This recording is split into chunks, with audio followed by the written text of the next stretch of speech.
এখন তো আসলে গরম, তো মানে খুব কমফোর্ট না, প্রতিদিন জগিং করতে আসি না, যখনই সময় সুযোগ পাই তখনই আসি, মাসে অ্যাটলিস্ট 3-4 বার আসা পড়ে। পূর্বের রমনা মোরলেস একই, মানে গত 1-2 মাসের কথা চিন্তা করলে খুব একটা পরিবর্তন আসলে নাই। ময়লা টয়লা তো যতটুকু ছিল এখনো তাই আছে, খুব একটা বাড়ছে বলে না। ঝাড়ু মনে হয় দেয়, আমি একবার সকালবেলা আসছিলাম, তখন সকালবেলা দেখেছিলাম যে ঝাড়ু দেয়। হয়তো দিনে নির্দিষ্ট কোনো একটা সময় ঝাড়ু দিয়ে থাকতে পারে, সেটা আমি এই সময় আসলে দেখি না। হয়তো সকালবেলা দেয়, এখন অনেক মানুষ থাকে, এখন ঝাড়ু দিলে অবশ্যই এটা ছড়াবে, লোকজনের কাছে ডিসকমফোর্ট লাগতে পারে, সেই জন্য হয়তো এখন দেয় না। সকালে দেয় দেখি, আগে মাঝখানে 10টা থেকে 4টা পর্যন্ত বন্ধ রাখতো, ওই সময় দেখতাম যে 10টার দিকে ওরা ঝাড়ু দিত, অনেক কিছু পরিষ্কারও করতো। তো এটা এই গভর্নমেন্টের পরেই দেখছি, এটা 2-3 মাস আগের ঘটনা বেশি। আমার কাছে খুব ভালো লাগে, কারণ এইরকম জায়গা তো আসলে ঢাকা শহরের মধ্যে পাওয়া যায় না। তো যাই যতটুকুই আছে অতটুকুই আসলে, মানে আর তো কিছু নাই। স্যাটিসফাইড। এখানে আসি, আমি তো অনেক বছর ঢাকায় থাকি, এখানে প্রায় 8-10 বছর ধরে আসি, বাট এমন না যে আমি একদম রেগুলার বেসিসে আসি। এখন যদিও মনে হয় বেশ মানুষজন আছে, বাট অ্যাকচুয়ালি অন্য ছুটির দিনে আরো বেশি মানুষ থাকে। হ্যাঁ, সেই তুলনায় এখন মানুষ কম, মানে এখন তো ছুটির দিন, বাট ঈদের পর অনুযায়ী মানুষ কমই আছে। বাট হয়তো আস্তে আস্তে মানুষের সংখ্যা বাড়বে।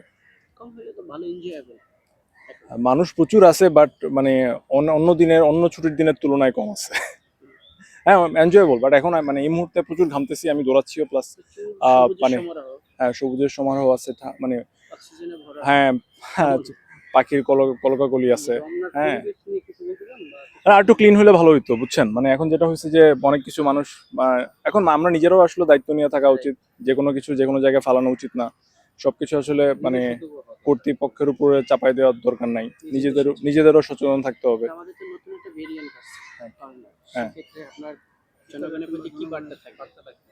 জনগণের প্রতি বার্তা থাকবে যে আসলে নিজে যদি আমরা বোধ করি যে আমরা একটু অসুস্থ, বা আমরা মানে, তাহলে তার সচেতন হয়ে নিজের নিজের মাস্ক নিজে পরতে হবে, কারণ যে অসুস্থ না তাকে যাতে মাস্ক পরার এই ডিসকমফোর্টে পড়তে না হয়।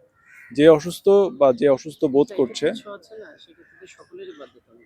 সেক্ষেত্রে হয়েছে কি, মানে এটা যখন বেশি ছোঁয়াচে হয়ে যাবে তখন মানুষ সবাই পরবে, ফাইন, কিন্তু আসলে মাস্ক তাদেরই পরা উচিত যারা আসলে ওই রোগীটার সংস্পর্শে আসবে, অথবা ওই রোগী তার নিজে যদি পড়ে তাহলে কিন্তু তার ওইটা ছড়ানোর সম্ভাবনা কমে যাবে। তো বেশিরভাগ মানুষের আসলে মাস্ক সে প্রোটেকশন নেওয়া লাগবে না।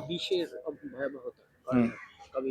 এখন ছিন্নমূল মানুষ সম্পর্কে আপনার বার্তা কি?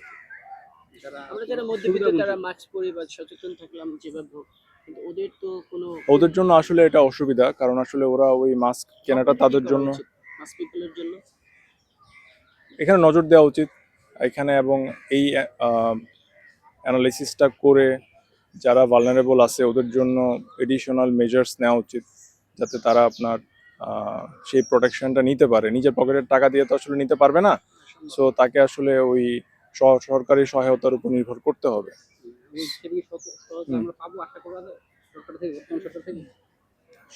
আমি আশা করতেই পারি, বাট আসলে পাবো কিনা এটা মুশকিল মনে হচ্ছে, কারণ এখন ডেঙ্গুর অবস্থাও আসলে চলছে।